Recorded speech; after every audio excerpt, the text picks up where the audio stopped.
In December of 1996, Marvel Entertainment Group filed for Chapter 11. The comic book company that owned Spider-Man, the X-Men, the Fantastic Four, and the Hulk was being fought over in bankruptcy court by Ron Perlman and Carl Icahn, two of the most aggressive investors of the era, neither of whom particularly cared about comics.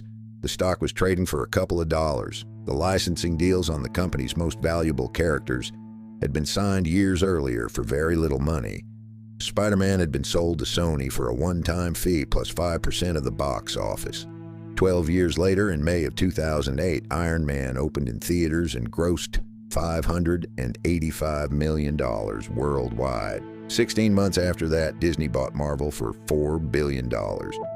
Today, the Marvel Cinematic Universe has grossed over $30 billion at the box office, makes 5 to 10% of every dollar Disney earns at the studio, and is the most successful continuous film franchise in the history of cinema. The bridge between the 1996 bankruptcy and the 2008 release of Iron Man is one specific decision made in 2005 by a small group of executives most people have never heard of. This episode is about that decision. Quick recap. Every company is shaped by 4 forces: market, the conditions they operate in; money, how they're funded, and what that costs them; management, the decisions made at the top; moment, the timing and events they didn't choose. All 4 are always present. Only one is decisive. This is the channel's third comeback. The first 2, Apple in 1997 and Lego in 2004, were both stories of subtraction. Marvel's comeback is shaped differently. Watch for the difference. The comic book market in 1996 was in collapse. Through the early 1990s, comics had become a speculator asset, and collectors buying multiple copies of first issues, hoping they would appreciate. Marvel printed accordingly with chromium covers, foil enhancements, and crossover events designed for collectors rather than readers. Sales hit roughly $900 million in 1993. The bubble burst in 1994 and 1995. The collectors discovered that print runs of 2 million copies do not appreciate. By 1996, comic book sales industry-wide had fallen by about 2/3, and Marvel's portion had collapsed in proportion. The film market in 1996 was a different story. Major studio releases were healthy. Comic book adaptations existed but were a niche category. Tim Burton's Batman in 1989 and 1992 had made money, but other attempts had been mixed. The 2000 Bryan Singer X-Men film and the 2002 Sam Raimi Spider-Man film, both produced by outside studios, would later prove that the audience was there. In the late 1990s, that audience was theoretical, so Marvel had 2 markets to think about. The comic market was shrinking and would never fully recover. The film market for comic adaptations was about to expand, and Marvel would not initially be the company that captured most of the value from that expansion. The opportunity was visible. The company was not positioned to take it. The market in 1996 looked terrible for the company that Marvel was. The market by 2005 looked excellent for the company Marvel could become if anyone made the strategic moves to become it. In market, a brutal collapse, then an expanding opportunity for whoever could take it. Money is where the story starts. In 1989, Ron Perlman bought Marvel Entertainment Group for about $82 million through his McAndrews and Forbes holding company. He took the company public in 1991 and then used it as a vehicle for debt-financed acquisitions. Fleer Trading Cards, Skybox, Heroes World Distribution, and a controlling stake in Toy Biz, the toy maker run by Ike Perlmutter and Avi Arad. Each of these acquisitions piled debt onto Marvel. By 1996, the company was carrying close to $1 billion in debt against a collapsing comic book market. The bankruptcy filing in December of 1996 was a direct consequence. The company could not service the debt with the revenue it had. The bankruptcy proceedings ran for more than 2 years. Perlman tried to retain control through a bondholder restructuring. Carl Icahn bought up the bonds and tried to take control himself. The court eventually ruled in favor of a third path. The existing partner, Toy Biz, run by Perlmutter and Arad, who had a contractual claim on Marvel character licensing for toys, would emerge from the bankruptcy as the new combined entity. The merger closed in October of 1998. Perlman left with his early gains, Ekan left with bond returns, and Perlmutter and Arad were running what was now called Marvel Enterprises. Money was the constraint that put the company in bankruptcy. Money was also the lever that was about to matter most in the comeback. The next 8 years were spent slowly paying down debt and rebuilding the balance sheet until by 2005, Marvel had something it had not had since the late 1980s: financial flexibility.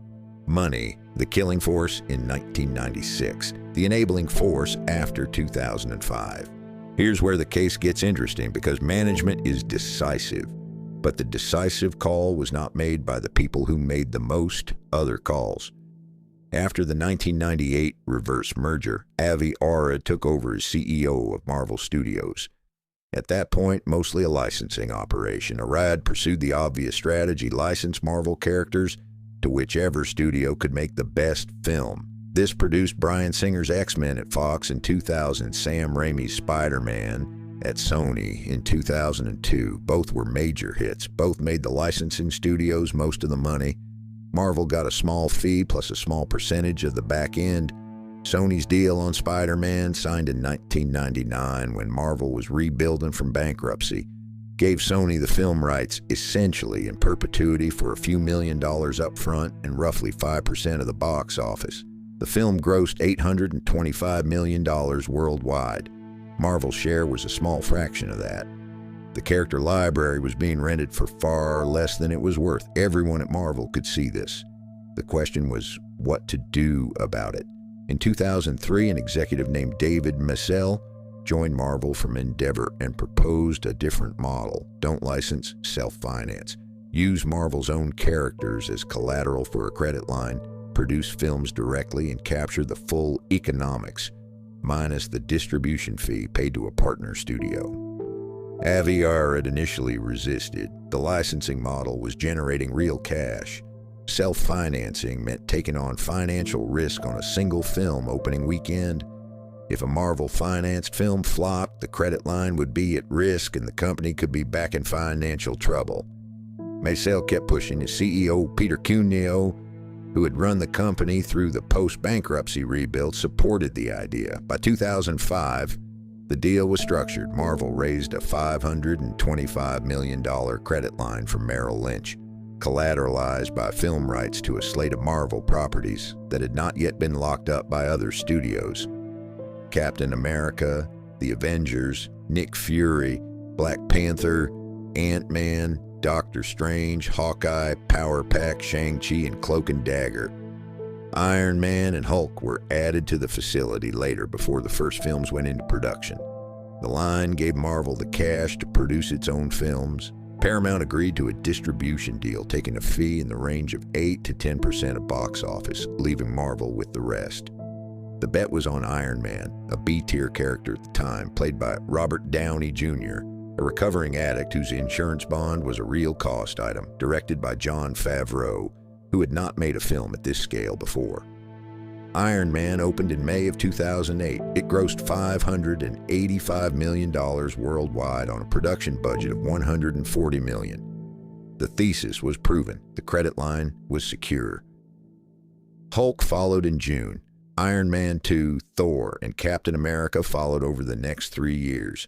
By 2009, Disney was negotiating to buy the entire operation. The deal closed in December for about $4 billion in cash and stock.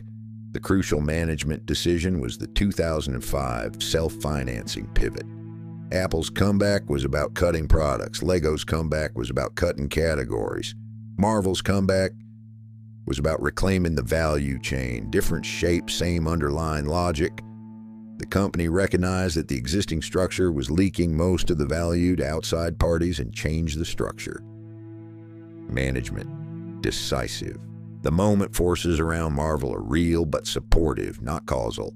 The maturation of computer-generated visual effects through the 2000s made comic book characters cinematically viable in a way they had not been before. Spider-Man's web swinging in 2002, the X-Men's powers, Eventually, Iron Man's flight sequences, all of these required CGI of a quality and cost level that did not exist in the 1980s. The post-2001 cultural environment shifted in favor of superhero stories. Audiences responded to characters with moral clarity in ways the late 1990s had not. The rise of franchise filmmaking in the 2000s, interconnected films across multiple titles, made the Marvel Cinematic Universe structure possible and lucrative in a way standalone film production was not. Each of these tailwinds helped. None of them produced the comeback on their own. They were the conditions under which the 2005 self-financing decision could pay off as fully as it did. Without that decision, the same moment forces would have continued to enrich Sony and Fox and Universal at Marvel's expense. Moment, a tailwind, not the cause.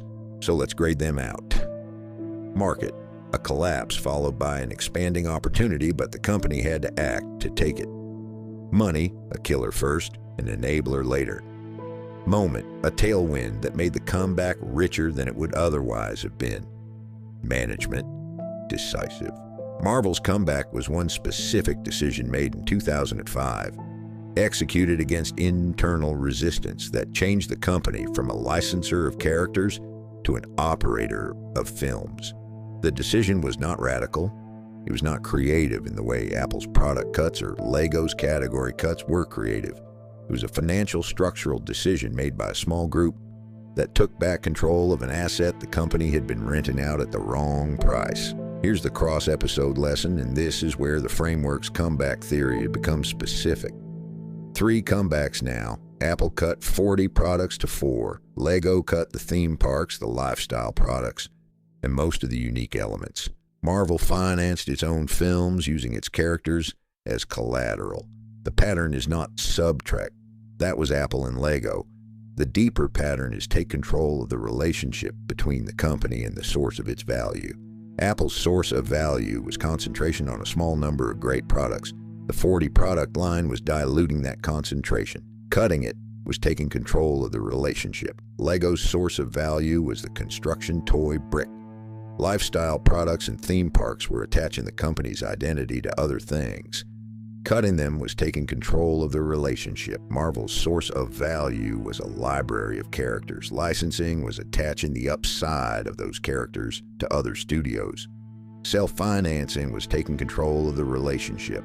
The diagnostic question for any comeback you're watching: where's the company's actual source of value, and is the company in control of how that value gets monetized? If yes, the question becomes execution. If no, the comeback runs through changing the structure until the answer is yes. That is what the framework is starting to call the comeback law. We will keep testing it. Next case is the cleanest moment decisive story available. Lehman Brothers, 2008, subscribe.